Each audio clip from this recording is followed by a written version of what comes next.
आपकी चाहत को बाबा नीम करोली कैसे करते हैं पूरा। नमस्कार, आप देख रहे हैं धर्मदृष्टि पत्रिका का यूट्यूब चैनल दस्तक मीडिया। मैं विनोद शुक्ल आपको सुनाता हूं बाबा नीम करोली की अद्भुत गाथाएं। आज इस वीडियो में आप मेरे साथ बने रहिए और मैं आपको एक फार्मूला बताऊंगा कि क्या करेंगे तो आपकी जो इच्छाएं हैं, आपकी मनौतियां हैं और जो भी आपके रुके काम हैं वो कैसे बनेंगे। ये सब चीजें हम आपको बताएंगे। और सबसे पहले लिए चलते हैं हम आगरा। आगरा में हमने आपको, आगरा में पूज्य गिरजा दीदी रहती हैं, महाराज जी की सुपुत्री, और उनसे हमने आपको मिलवाया था। और उनके घर के नजदीक ही उनकी देवरानी की सगी भाभी रहती है। महाराज जी की बड़ी भक्त है। उनके घर में बड़े बड़े चित्र लगे हुए हैं, पूजा घर में महाराज जी विराजमान है और इतनी अगाध श्रद्धा है जो उनकी बातचीत में आपने देखा होगा। मैं एक एक याद उनकी आपसे आज साझा करता हूं। महाराज जी से जब कोई काम होता है, तो बड़ा काम होता है, तो कहते हैं महाराज जी ये हमारा काम करवा दीजिएगा, है ना। निवेदन करते हैं, प्रार्थना करते हैं, पूजा करते हैं और बार बार उनको याद दिलवाते हैं। हनुमान चालीसा पाठ करते हैं, फिर याद दिलवा देते हैं।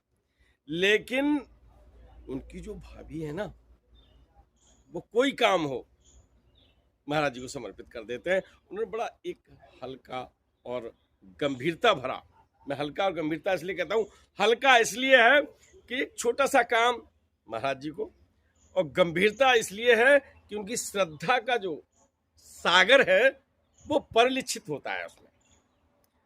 एक रात की बात है, पत्नी दोनों लोग बेड पे लेटे हुए थे और उनकी भाभी जो है उनके सिर में दर्द होने लगा। उन्होंने अपने पति से कहा, अरे सुनो, जरा विक्स की डिबिया उठा दो। पति देव ने इधर देखा, उधर देखा, अलमारी देखी, ये देखा, लाइट जलाई और उन्हें नहीं मिला। जब विक्स की डिबिया जब नहीं मिली तो वो लेट गए और बोले भैया देखो हमें नहीं मिल रही। अब जब वो लेट गए, उनके सिर में दर्द हो रहा था। उन्होंने कहा महाराज जी बहुत परेशान हैं, विक्स की डिबिया दो ना। और जैसे कहने पे उन्होंने जैसे ही अपने बेड पे ही ऐसे हाथ बढ़ाया, अब विक्स की डिबिया उनके हाथ। अब आप देखिए, सिर में दर्द हो रहा है और काम महाराज जी को सौंप दिया कि विक्स की डिबिया ढूंढ के लाओ। ये एक बहुत हल्का फुल्का उदाहरण है और यहाँ पर हम ये कह सकते हैं कि महाराज जी से छोटे मोटे काम भी आदमी कह देता है, क्योंकि श्रद्धा और विश्वास, उन्हें मालूम है मेरा छोटा से छोटा काम और बड़े से बड़ा काम महाराज जी करेंगे। दूसरा उदाहरण मैं आपको, बहुत ऐसे उदाहरण हैं जहां आप देखेंगे कि क्या ऐसे काम भी महाराज जी करते हैं। महाराज जी के अनन्य भक्त आईएएस अधिकारी केहर सिंह लखनऊ में निवास कर रहे हैं, ड्यूटी है लखनऊ में। और एक रात क्या हुआ, मई जून की गर्मी रहे और लाइट चली गई। अब पंखा, एसी, जो कुछ भी ठंडक के यंत्र हैं सब बेकार। अब केहर सिंह को नींद नहीं आ रही है और केहर सिंह करवट पे करवट बदल रहे हैं। थोड़ी देर में क्या होता है कि मौसम में ठंडक हो जाती है और केहर सिंह आराम से सो जाते हैं। मई जून की रात हो और मौसम में ठंडक हो जाए, ऐसा आपको अजीब सा नहीं लगता? लेकिन ऐसा हुआ। उस समय महाराज जी लखनऊ में ही रुके हुए थे, मेहरोत्रा जी के यहाँ। दूसरे दिन केहर सिंह वहां जाते हैं और दर्शन करते हैं, प्रणाम करते हैं। महाराज जी कहते हैं, क्यों, क्या हुआ था कल, कैसी करवट पे करवट बदल रहा था?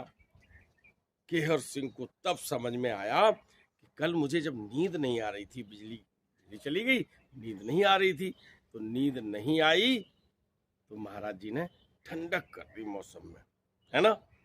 तो ये एक दूसरा उदाहरण है, यहाँ उन्होंने पुकार भी नहीं की और महाराज जी ने कृपा कर दी। एक तीसरा उदाहरण मैं आपको बताता हूं, उसके लिए मैं लिए चलता हूं वृंदावन आश्रम में। है ना, क्या लग यहाँ पर बैग में आपको यही लग रहा हो ना कि वृंदावन आश्रम में खड़े हैं, लेकिन मैं एक बहुत प्रतिष्ठित जगह में आज बता देता हूं।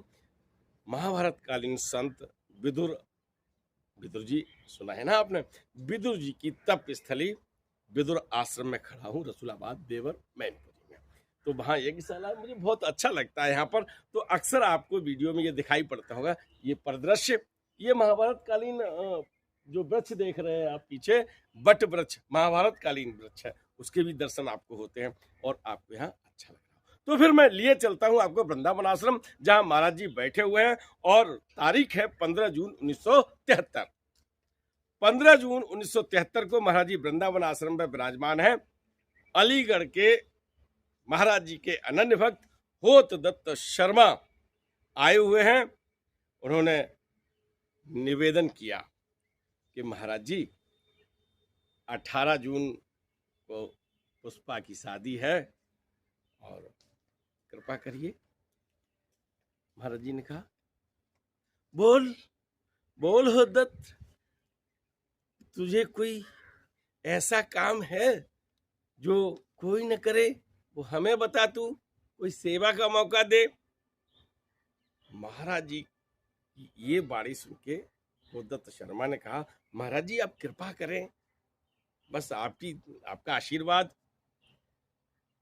जब उन्होंने कोई स्पष्ट काम नहीं बताया, तो बताना भी नहीं था, एक ही शब्द जो होता है, अगर कृपा है तो फिर तो कोई काम आपका ऐसा है ही नहीं जो बने नहीं। शर्मा जी नतमस्तक होते हैं, मन में सोचते भी हैं, लड़की की शादी होती है तो पिता के मन में बड़ी उथल पुथल रहती है, और जब वो उथल पुथल मन में चलती है, सोचते ना कि कहीं ऐसा ना हो भाई, और कहते क्या, अच्छी तरह विवाह हो जाता है तो कहते गंगा पार कर। तो उन्हें सोच रहे थे, बस केवल एक ही शब्द निकल रहा था कि महाराज जी कृपा बरसाएं। तो महाराज जी ने कहा कि जून का महीना है, मौसम में गर्मी होगी बहुत ज्यादा, तो ऐसा कर तू सबसे कह देना कपड़ों की व्यवस्था कर लें, बहुत सर्दी पड़ेगी। 18 जून 1973 को शादी हुई थी ना, बेटी का नाम बताया ना, कथा तो जब कथा में नई चीजें और पता चलती हैं, तो जिस बेटी की शादी हुई उनका नाम पुष्पा, और जिस लड़के से शादी हुई उस लड़के का नाम विनोद कुमार शर्मा। बारात कहाँ से आई थी? लखनऊ से। अब लखनऊ से जो बारात आती है, और बारात में लोग सोचते हैं कि अच्छे अच्छे आदमी को ले जाए, और लखनऊ तो वैसे भी नवाबों का शहर है ना, तो वहाँ से जो लोग आए हैं तो उन्हें कोई दिक्कत ना हो। अहलादपुर गांव है अलीगढ़ जनपद में, तो अब गांव में जो व्यवस्था होती थी पहले, आप बता दें क्या व्यवस्था होती थी?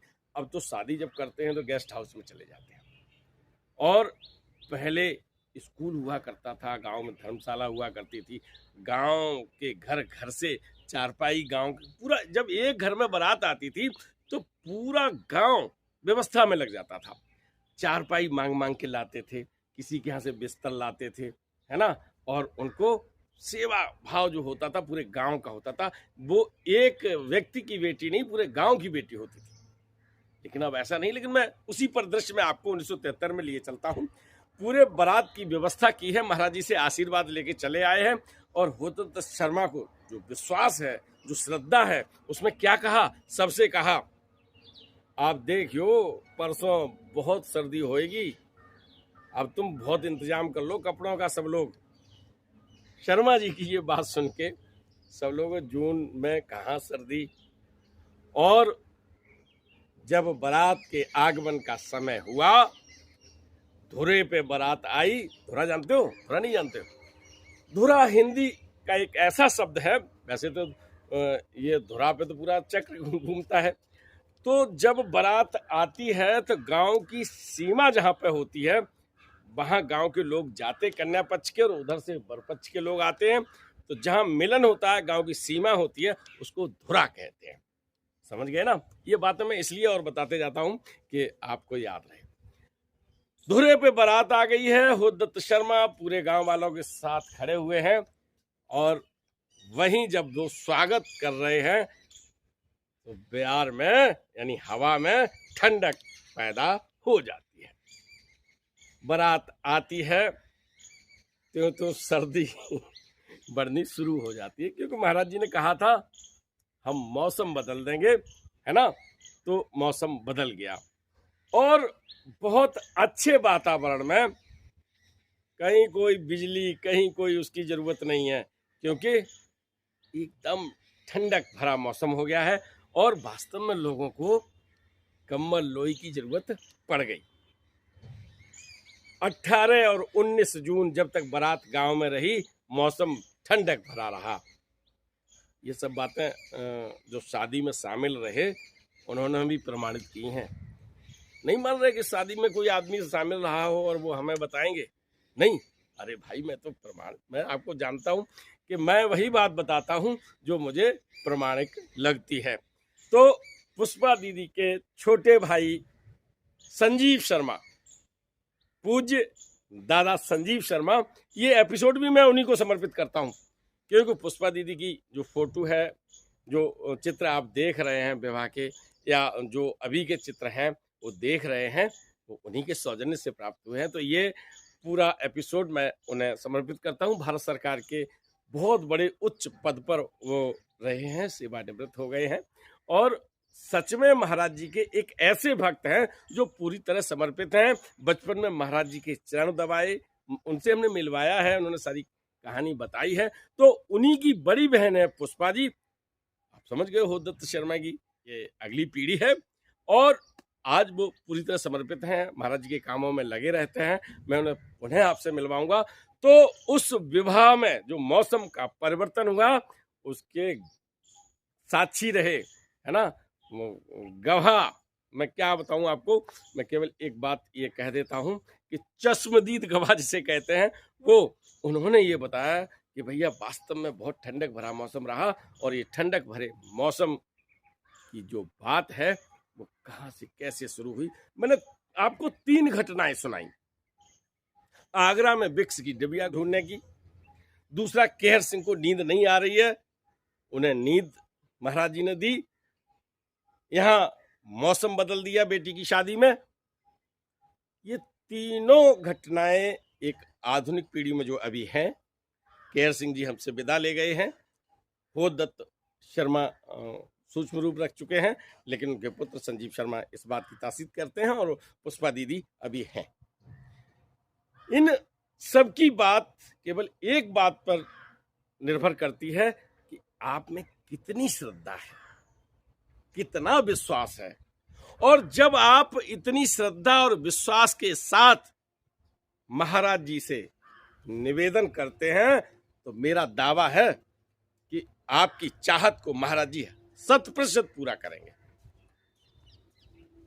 एक घटना नहीं, आगरा से हम लखनऊ ले गए, लखनऊ से आपको अलीगढ़ ले गए, अलीगढ़ के अहलादपुर गांव ले गए और 3 घटनाओं का सम्मिश्रण करके अगर हम देखें तो पाएंगे ऐसी कोई मनौती नहीं, ऐसी कोई इच्छा नहीं, ऐसी कोई चाहत नहीं जो आपकी पूरी न हो।